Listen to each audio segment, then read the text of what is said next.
میرے رسول پاک علیہ السلام کی خدمت میں عورتیں آئیں، عرض کرنے لگے یا رسول اللہ اسلام میں ہمارے لیے بھی کوئی نفع ہے؟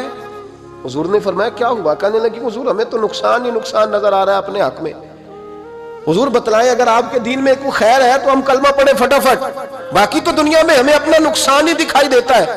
یہ بھی امام طبرانی نے لکھا ہے۔ محبوب علیہ السلام نے فرمایا تم پہلے اپنی بات کرو، پوچھنا کیا چاہتی ہو؟ کہنے لگے یا رسول اللہ ایک تو ہم نے سنا ہے اسلام میں بھی ایک معاملہ یہ ہے کہ جن دنوں عورت ناپاک ہوتی ہے وہ نماز نہیں پڑھ سکتی، وہ روزہ نہیں رکھ سکتی۔ حضور یہ دینی نقصان ہوا، اور دو عورتوں کی گواہی ایک مرد کے برابر ہے، دنیا میں بھی ہمارا وہ کردار نہ ہوا جو کہ مردوں کا ہے تو حضور ہماری دنیا میں بھی نقصان ہے، دین میں بھی نقصان ہے۔ یا رسول اللہ یا رسول اللہ یا رسول اللہ صلی اللہ علیہ وسلم آقا، پھر تو یہ ہوا کہ ہفتے مہینے کے بہت سارے دن عورت ویسے ناپاک رہی، دین سے دور رہی، اور اگر وہ قومی معاملات میں کوئی کردار ادا کرنا چاہے پھر بھی اس کی گواہی دو عورتوں کی ایک مرد کے برابر، تو حضور دنیا کا بھی نقصان دین کا بھی۔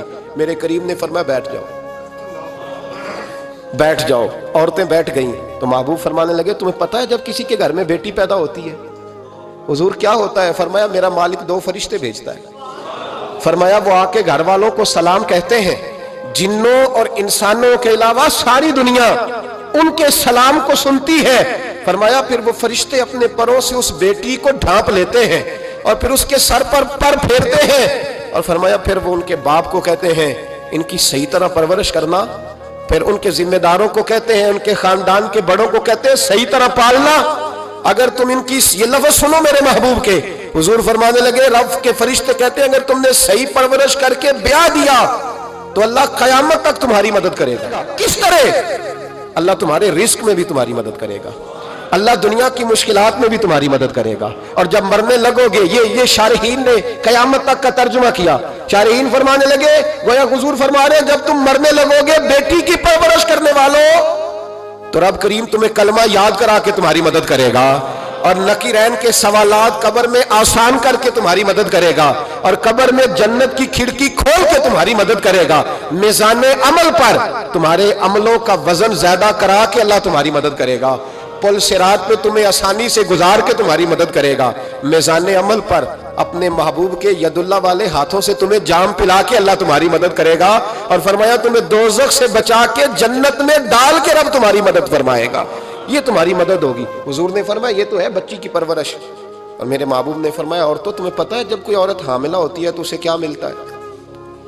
بیویاں تو پہلی بات سن کے رونے لگی، ان کے آنچل آنسوؤں سے بھیگ گئے۔ محبوب فرمانے لگے جب کوئی عورت حاملہ ہوتی ہے تو رب اسے اسی طرح کا اجر دیتا ہے جس طرح اس مجاہد کو اجر ملتا ہے جو جہاد فی سبیل اللہ میں جاتا ہے، اتنا اجر اللہ حاملہ عورت کو دیتا ہے۔ اور محبوب کریم علیہ السلام فرمانے لگے جب وہ بچے کی پیدائش ہوتی ہے، جب بچہ جنتی ہے تو رب اسے اتنا اجر عطا کرتا ہے جتنا رب کریم ایک شہید کو اجر عطا فرماتا ہے، ایک شہید کے برابر مالک اسے اجر دے۔ اور شہید کا اجر تو آپ کو پتہ ہی ہے کتنا ہے، اس کا پہلا قطرہ زمین پہ گرتا ہے تو گناہ اللہ سارے معاف فرما دیتا ہے۔ فرمایا اللہ عورتوں کو یہ اجر دیتا ہے۔ میرے محبوب فرمانے لگے شرط صرف اتنی ہے کہ اپنے خاوند کی فرما بردار رہنا، اور فرمایا اس کے بعد جب وہ بچہ پالتی ہے رات کو اٹھ کے اسے دودھ دیتی ہے، اور اگر بول و براز کرے تو رات کو اٹھ کر اس کی صفائی کرتی ہے۔